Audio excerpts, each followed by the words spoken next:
Pues entramos brevemente al primer sacramento, el sacramento del bautismo. Será conocido que nuestro Señor Jesucristo fue bautizado con el bautizo de Juan. ¿Cómo tenía lugar ese sacramento? Pues yo me imagino a Juan ahí a mitad del río, entraba la gente y se sumergían en el río. De alguna manera, eso simbolizaba un enterramiento para cortar con una vida y empezar una vida nueva. Era un bautismo de arrepentimiento. Ese sumergirse le ayudaba a la gente a decir, bueno, dejo detrás una serie de hábitos, dejo detrás una serie de cosas malas. Bien, pues el bautismo va por esa línea precisamente, ¿no? Nos invita a una vida nueva. Esta vida nueva no es un propósito nuestro, es la vida de la gracia. Claro, cuando uno lo bautizan de chiquito, pues a lo mejor no se da cuenta de nada, pero es realmente muy emocionante estar en un bautizo de adultos. Cuando se bautiza a una persona adulta, pues se da cuenta de la alegría que se le imprime en el alma precisamente por esta vida nueva. No porque simplemente vaya a dejar atrás una serie de malos hábitos, sino porque efectivamente hay una gracia particularísima. Hay distintos efectos que se consiguen una vez que uno es bautizado. Tal vez el primero, o el más importante, es que nos convierte en hijos de Dios. Antes éramos hijos de nuestros padres, por medio del bautizo, gracias a la vida de la gracia, somos transformados, por decirlo de alguna manera, en hijos de Dios por la gracia. Cosa que es un regalo inmenso por parte de nuestro Señor. Formamos parte de la familia de Dios. También se borra el pecado original, ahí se acaba el pecado original. Se nos infunden las virtudes sobrenaturales, es decir, la fe, la esperanza y la caridad. Hay otras consecuencias, otros efectos en los que no me detengo. ¿Cómo sabemos que esto tiene lugar en el alma? Decía hace un momento que los sacramentos son signos sensibles. Entonces, claro, el signo propio del bautismo es el lavado de la cabeza del niño. Por ese lavado, no entendemos que el cura le esté lavando la cabeza al niño, porque sería una lavadita bastante superficial, ¿no? Ya en plan de lavar, pues que el padre le eche champú, ¿verdad? Pero no es cuestión de champú, es cuestión de lo que está teniendo lugar en el alma, ¿no? Entonces el signo, el agua que se vierte sobre la cabeza del niño, nos hace ver o nos debe de llevar a entender, que está teniendo lugar una transformación del alma. Se está borrando el pecado original, se está limpiando el alma. De manera que con este signo, ¿no?, que utiliza, es muy importante, la materia del sacramento. Todos los sacramentos tienen una materia, ¿no?, que se utiliza precisamente para llevar a cabo el signo. La materia es agua natural potable. Es interesante, nuestro Señor liga la salvación y el perdón del pecado más grave, liga eso a un elemento que está, pues, no sé, en 75% de nuestro planeta es agua. Que nadie puede decir, no es que no tenía yo agua. O sea, en el desierto lo que uno lleva, lo que uno se preocupa por llevar, es agua. O sea, lo más sencillo de encontrar en este planeta es el agua. La materia es el agua, se utiliza el agua, se vierte sobre la cabeza del niño. Otro elemento constitutivo de todos los sacramentos es lo que la Iglesia determina la forma, de manera que cuando se aplica la materia y la forma, se da el sacramento. Así lo dicen los teólogos. Tú añades la materia a la forma y tiene lugar el sacramento. Bien, pues tú utilizas agua que viertes sobre el niño y la forma o fórmula, en este caso podríamos decir, son las palabras. Yo te bautizo en el nombre del Padre y del Hijo y del Espíritu Santo. Por la invocación de la Trinidad queda bautizado el niño.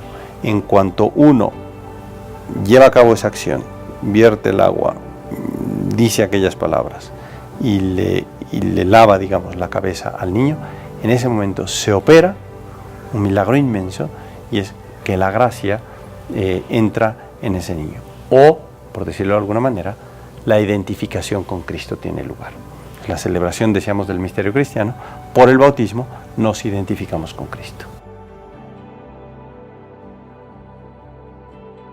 Bien, con respecto al bautismo de deseo, la Iglesia entiende que si una persona, adulto, está preparándose para ser bautizada, vamos a decir, en tierra de misión de musulmanes, y un musulmán se va a convertir,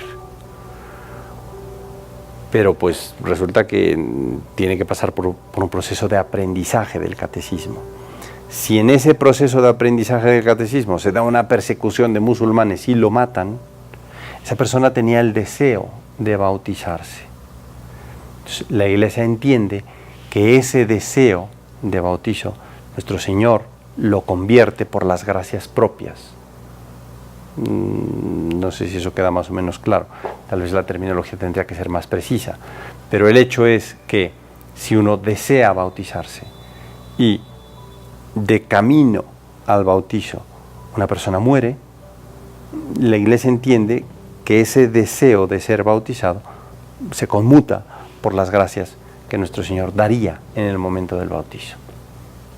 La Iglesia también habla del bautizo de sangre, ¿no? Si una persona es perseguida, no es bautizada, vamos a decir el mismo cuate que se quiere convertir, y muere martirizado, ¿no? Pues ese martirio también sería lo que le valdría, ¿no?, el bautizo a esa persona.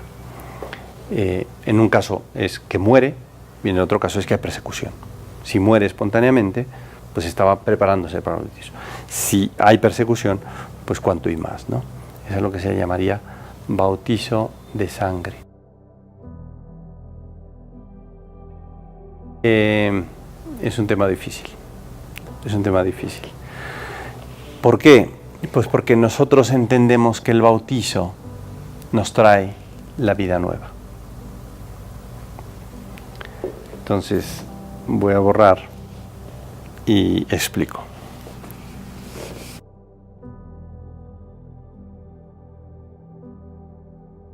Entonces, ¿qué pasa con los niños que no son bautizados?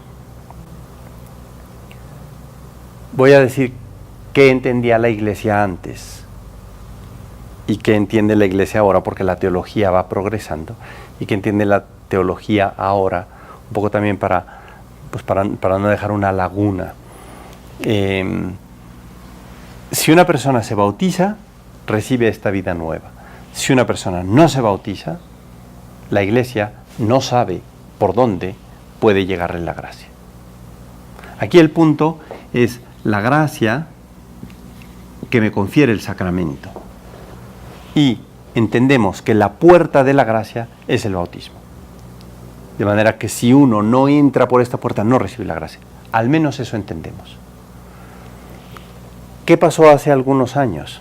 Los teólogos decían, si no recibes la gracia, no te puedes ir al cielo. Entonces, si un niño nace y no puede ser bautizado, pues lo sentimos, pero no se va al cielo, decían los teólogos. Entonces, claro, la gente decía, ¿y se va al infierno? Sería injusto que se fuera al infierno porque no cometió un pecado personal. Tiene el pecado original. Decíamos que el pecado original es el que borra el bautizo. Entonces, tiene ese niño el pecado original. Con un pecado no se puede entrar al cielo. ¿Qué pasa con ese niño? Los teólogos pensaron en un lugar de felicidad natural, a diferencia del cielo, que es un lugar de felicidad sobrenatural. De manera que los teólogos concebían, hay cielo, hay limbo y hay infierno. Entonces, un niño que no es bautizado, vamos a decir que no se puede ir al infierno porque no comete un pecado personal, pero sí tiene el pecado original. Entonces dicen, bueno, pues no se puede ir, no, pobrecito, no tiene pecado original, no se irá al infierno. ¿Se puede ir al cielo? Los teólogos dicen, no entendemos cómo se puede ir al cielo porque no tiene la gracia. Y sí que tiene el pecado original. Entonces, insisto, fue una teoría de los teólogos decir que se iría a un estado de felicidad natural. Punto. Lo que pasa es que ahorita, si uno revisa el índice alfabético del catecismo de la Iglesia, no se encuentra la palabra limbo. De manera que ahora parece que los teólogos han borrado el limbo. Claro, si no hay limbo, entonces ¿cómo le hacemos? Hoy en día la gente dice, no, padre, pues si lo abortaron, ¿verdad?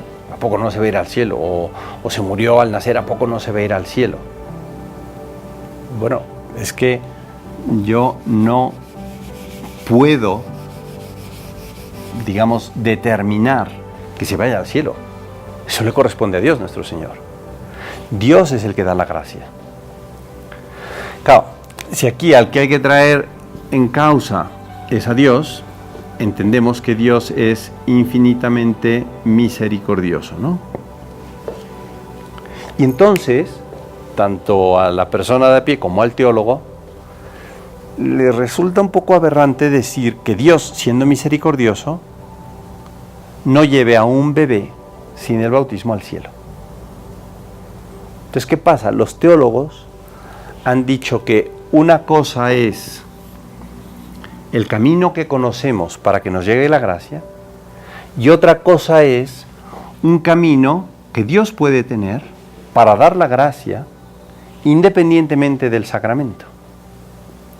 Claro, el teólogo no puede decir, no, si se van al cielo, porque entonces diríamos, ¿de a qué sirve el bautizo? Si yo tengo que mantener la necesidad del bautismo y tengo bebés que son abortados o que mueren de modo natural sin recibir el bautismo, ahí me pregunto, ¿Dios nuestro Señor los condenará? No nos checa que por su misericordia Dios nuestro Señor los destine a un estado de condenación. Ni tampoco se van a ir al limbo, porque el limbo ya quedamos que no existe. ¿Por qué? Porque al final de los tiempos solo hay cielo y solo hay infierno. Dejará de haber purgatorio, dejará de haber limbo. Limbo que fue una teoría teológica, ¿no? Entonces, la teología ha dicho, nosotros conocemos que este es el camino de la gracia. Desconocemos si nuestro Señor tiene otros caminos. Lo que pasa es que Dios no está atado a este camino, sino que por otro camino Él puede dar la gracia. Y entonces, sin ir en contra de la necesidad del bautismo, entendemos que Dios nuestro Señor, por otro camino, podría darles la gracia a esas personas para que se vayan al cielo.